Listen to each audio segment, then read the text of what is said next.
Tamam ardaklı olsun. Elinizde namus deyinizde. Namus diyeyim oldu.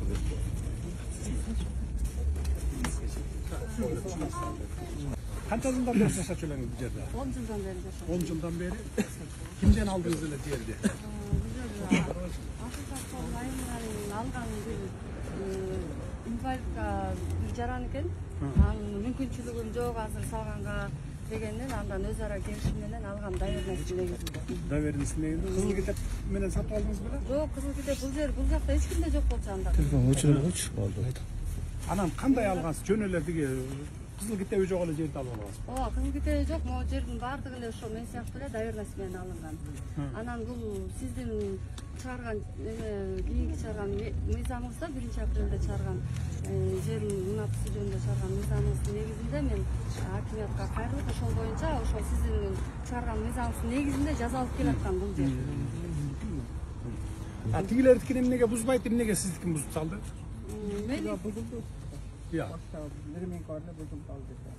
Бул жакта эки семьяны бузуп коюп, эки семья. Кошунам талашып, буздуктан кошунам. Мен 2014-жылдан баштап жашап атам, бул болсо 2017-жылы китеп жасатып келип алып, анан кийин ушул жер меники чыккыла дегенден мен муну экөөбүз чечпей, сот чечсин. Ким жасап бериптир китепти? Ал жерге жазап бергендер тийиштүүлөрдүн баары кылмыш иши козголуп, соттунда каралып атат, бүт элек ал иш. Бүгүн да каралып атат. Ушул азыркы учурда да каралып атат. Ал жерде архитектура госрегистр ошол 2017-жылы ошол китепти жазагандардын баардыгы кылмыш иши козголуп каралып атат. Ошого карабастан бул жер меники деп эле болбой эле догурун эле жарандык эме менен сотко берген. Ошону менен утуп алды соттон. Утуп алып эле анан кийин анын кызыл китеби бар экен, 17-жылы жасап койгон. Бул жер деген 17-жылы мораторий бар болчу. Айдоо багытынан 9-дон баштап мораторий. Кайсы кошунаңыз? Бул кошунаңыз? бул кошунам Чыкыргылачы, ким бар? Балдар, Эрбол чыкырып келелечи. Жок экен. Эч кимиси жок. Жок экен. Тилек деген квартальный да ушул эмен эметкен. Ошол башында мен депутат айлык кеңештен ошол мынакей биз деген китеп жазатып алдык. Анан кийин ушул китеп жазатып алган жерди сен бошотуп бер жоксо түптүрүп салабыз деген да мени ошол квартальныйда келип коркуткан. Коркуткандан мен айткам. Ошо квартальный, Депутат. Азыркы учурда азыр могу жерде анын да жери бар. Айлык кеңештин депутаты, Депутат, айлык кеңештин депутаты. Көп жылдан бери Квартальный депутат. айлык кеңештин депутаты. Бул жерде мен да кичине түшүндүрүп койчу. Ушул жерде мен жашайм, мен дагы мына 10 жылдан ашты. Ушул айланада бир да кишиникинде сында кызыл китеби жок. Эч ким сала элекпиз. Баягы жерди алганбыз, тамды салып жашап атабыз. Булар сыяктуу эле. Эми ушулардын арасынан таң калабыз да, ушу канча киши биз китеп ала элек. Биз деле билебиз да, мына мораторий жарыяланган 2009-жылдан бери. Андан кийин сизге мына 21-жылы мына кол коюп ачып берип атасыз, жалпыга берилсин деп. Булар эле ушул атайын мына бу жердеги ушул өкмөттөгүлөр. Жанагы Тилек деген баланы айтып атпайсыз, квартальный депчи. Ошол именно ошол киришип туруп баарын булуткан ошол балада ошол жазатып мына өкмөттөн, госрегистрден, айыл өкмөттө да иштеген. Ошолордун баарын ошол 17-жылы китеп жазатып алып турат. Бизге бир кишиге китеп берген жок да, мына эл турат, баары турат. Ушунун арасынан ушул жерге именно могуга жазатып, эми мындай. Мен мына Атай ген прокурорду эшитип келдим. Таанышыңарбы? Курман Кузулуш. Атайын силерден бир сыйра, бир принцип үстүнөн билебиз, уже билдик кандай болгон, эмне болгон дегендей. Анан кийин мен мораторийди жоюп, кызыл китеп бергиле дегенде бардыгына эмес. Кызыл линия деген бар, билесиңер, ошого кирип кеткен жерди ошол жерге салып алганга хоть эмеле өлтүрсөңөр да биз бере албайбыз. Анткени кызыл линия деген кызыл линия. Үстүнөн жогорку чыңалуудагы линия өткөн жерлер болот. Алдынан баягы связьдин кабелдер өткөн болот. Же болбосо вообще кызыл черта жол түшө турган жер болот. Андайларга бере албайбыз. Андайлар дагы бар. Андайларды араңарда бар. Алар сразу эле эсинде болсун, аларга бере албайбыз. Калган масса 90-95% аларга беребиз. Кызыл линияда эмес болсо. Бул жер жок беле? Кызыл линияда жок. Кызыл линияда эмес, бардыгында салынуу. Түшүнүктүү. Анда түшүндүңүз да сиз. Бул жерде мына 17-жылы ким кызыл китеп алган болсо, мораторийден берген кишини дагы госрегистр азыр депутат деп атпайбы? Депутатына карабагыла. Бул жерде бүт жер саткан мафия 15 жылдан бери бүт бар мафиялашып кеткен да. сотко да берет, прокурорго да берет, милицияга да берет. Алар кырышабайт этип мына ушундай ызы чууну жаратып атат. Бул бүгүн эле жаралып аткан ызы чуу эмес, илгертен бери келаткан ызы чуу. Ошол үчүн эч кимге карабай туруп жоопко тартасыздар. Ошол сот 17-жылы кайсы жылы сот карап чечип берип коюп атат бир тарабына. 17-жылы. Кызыл китепке азыр чечип берип атат. Азыр чечип берген 2020 жазылган документ менен 2022 жылы чечип берип ноябрда, декабрда ушулар. сот көзү сокур болуп калбаса көрүш керек да. Көрүп туруп бул 17-жылы алып атса, ал убакта мораторий болсо, сеники да жарабайт, мунуку да жарабайт деп туруп артка тебиш керек эле. Силерге извещение коюш керек эле правоохранительный органдарга. Же болбосо местный кеңешке мону туралагыла, жокко чыгаргыла мунуңар. Жок, туура эмес бул деп туруп ошончу керек эле. Значит, бул жерде сот дагы акчалуу болгон. Мунун да жоопкерчилигин карагыла. Анан мындай дагы болот да, Садырова кечиресизби? Бул жерге мораторий жарыялангандан кийин, ой этот кызыл китеп берүүгө уруксат берилгенден кийин кадастр, архитектуранын, комиссиянын балдары келип буяка номер берип кетип атат. То есть мыйзамдуу жолу эми кетип барат да, былтыр сиз келип кеткенден кийин. Мыйзамды кетип барат, китеп жасатып алып анан келип 17 жылда кызыл китепти көтөрүп чыгып атпайбы? Анан бул жерде Садырова мындай болот да. Агордо бүгүнкү күндө азапка баттык. Сиз келип кеткенден кийин үнүбүз сизге жетпей, жер саткан көпөстөр элди ушундай кыйнап, азапка салып, кызыл кетип ала албай атабыз. 15 000 түтүндөн 300 эле киши дейли кызыл кетип алды. Бүт арестке коюп койду. Аким гана. Мен арестте болдум. Былтыртан бери акимсиң, а? Былтырдан. Баягы мен чогулушка келгенде бар беле? Ошондо мен бар элем. А эмне кылып атасыңар анан? Эмне кылып атасыңар буга? Эми азыр бүгүнкү күндө биз 20 миңге жакын арыз алганбыз бүгүнкү күндө. Анан ошо 5 миңден ашыгына азыр бүгүнкү күндө бара бир айлык илип келебиз да. Аларды биз мына өздөрү үй-мүйгүр номер берип чыктык. Бирок биз келип 300 эле кишиге алдык деп атпайбы кызыл китеп. Канчага бердиңер? Бул жерде баягы жерчилердин баягы мыйзам положение жазып койгон да, ошонун макулдугу менен да биз өзүбүз тараптан архитектурный госрегистр биз райондукун бүт өзүбүздүн тармагыбызды бүтүп даяр кылып койдук. Бир 10 миңден ашыгына. Азыр ошол жердин ээлеринин макулдугу деген жер биздин колубуз байлап болуп ошол болуп атат. Кайсы жердин ээлерин макул? Ошол баягы үлүш жерлеринин ээлери. Бүт ошондой берилип кеткен экен да. Биз бүгүнкү күндө кыйналып атканыбыз ошол. Бирок мына элдин алдында мына сиз берген тапшырманы биз башына аягына чейин катуу күнү-түнү аткарып атабыз. Мына эл өз дагы көрүп, биз ошол кол байлап койдук. Баягы мурун басып алганда үлүш жер болгон. Ошол. Кимдин жерлери экен? Канча кишинин жери экен? Канча гектар? Мен бир нерсе айтып коеюнчу. Assalamu alaikum. Бул жерге келгенде мен сизге чыгып айттым эле ошондочу. Жана жерчилер аркылуу берилсе булар кайра сатат депчи. Азыр ушундай болуп атат. Мына мен элдин атынан айтып коеюн сизге. Азыр бул жерде эл кызыл китеп ала албай атканын бир эле ток кетер себебин айтып коеюн. Жанагы өкмөттөн чыккан положенияга ошол жерге 27 пунктка киргизип коюптур да. Жердин ээлесинин макулдугу менен трансформация болсун деп. Азыр бардык документтер даяр болуп, архитектурадан пызуларын да алып, баарыбыз алып, ошол жерге келгенде Ошол 15 жыл мурун канча киши экен ушул жерде? мына жерчилер фамилиясынан бери айтып Ошол өзүндө 15 миңдей. Жок, 15 миңдей алып басып алып салып алган кишилер жашоочу. Мен жерлерди айтып атам, жерди. Жер Бирөөнүн 10 гектар жери, бирөөнүн 100 гектар жери. 900дан ашыраак гектар, общий биздин район боюнча 1618 гектар. Ошонун 900 гектардын ашыгы 15 миң түтүн ушул Агордон өзүндө турат, өзүндө. турат. Эми маған айтты, ушул 9000 гектар канча кишинин жери болгон? 9 гектар. 9 гектар ошол 12 миңден ашыгы үй салынып кеткен, 2 миңден ашыгы 15 миң адам. 15 миң адам. Ошондон фундамент.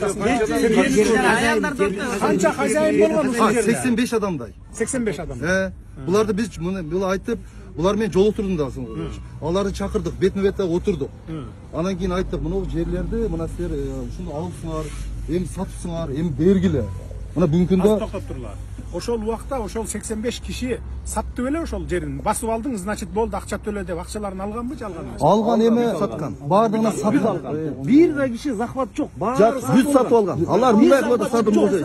Азыр жашыл китебини госрегистрге бар. Мен жумумдан азыраак деген арыз жазып келген. Мен жазбайм деп атат. Болду, түшүндүм. Значит 85 киши мурдакы баягы үлүшүнө тийген кишилер да. Алар силерден акча алган баары. Ал үлүштүн ээлери мен тактап айтып коеюн. Үлүштүн ээлеринен жана жер саткан аялдар. Саналуу эле бир 10 аял. Алар купили продажа кылып сатып алган. Сатып алып элге саткандагын азыр ошол сиз айтпадыңыз жана колхоздун правоприемниктери эмес. 17 пункт жокко чыгаргыла. 27. Ошол пункт жокко чыкса эле эл бүт алат байке. Сразу эле баарын организовать этип жокко чыгаргыла дагы күнөөлүүлөрдүн бардыгын могу жердеки жанакы бир кишиге 2 неме саткан, жер саткан, 2ден 3дөн саткан бардыгын жоопко тартылат. Качан гана ошолорду жоопко тартса, ошондо ушундай из токтойт. Жоопко тартпай, кол ирисине тартат болуп защита кылып карабай койсоңор, ал уже дагы кете берет. Азыр бул бузулган айтпайм, атпайм. Ана мынау азыркы кызыл китеп алып айткандар боюнча уруксат берип ишти эркинге чейин тактап сизге так маалымат берет. Эмне себептен берилбей атат, ким алыш керек? Мына түшүнбөдүм. Бизде такталган ана. Тигил бере албай аткан. 27 пункттер жокко чыгарсаң берет. 300 Эми анда биз жокко чыгарып беребиз. Баягысын мен аны билген эмесмин да, ошол тиги эртең жокко чыгарып беремин. Неме делена калган 15 миң кишинин баарына берилет. Только кызыл линияга кирип кеткендерге бербейсиң. Алар 1000 адам бар. 1000 адам бар. Эми ошол 1000 адамда ызы чуу чыгарат. Аны туура түшүнгүлө биз бере албайбыз. Бир нерсе айтып коеюн силерге. Жана десятка линиянын боюнда үйлөр салынган да, үйдү салып бүткөндөн кийин частный компаниялар, мен сизге айтып коеюн. Сиз айтып атпайсыз, мамлекетке өткөргүлө линияны деп. Мына кварталдар частный компанияларды алып келип, элдин линиясына, ошол элдин үйүнүн жанынан десяткалар тартып салган. Азыр ошол десятканын жанындагы красный линияга кирип калган да, ага эл күнөөлүү эмес да. Ошол үйлөр курулуп бүткөндөн кийин частный компаниялар келип десятка линиялар тартып салган. Частный компаниянын кандай? Мына частный компания өткөрөбүз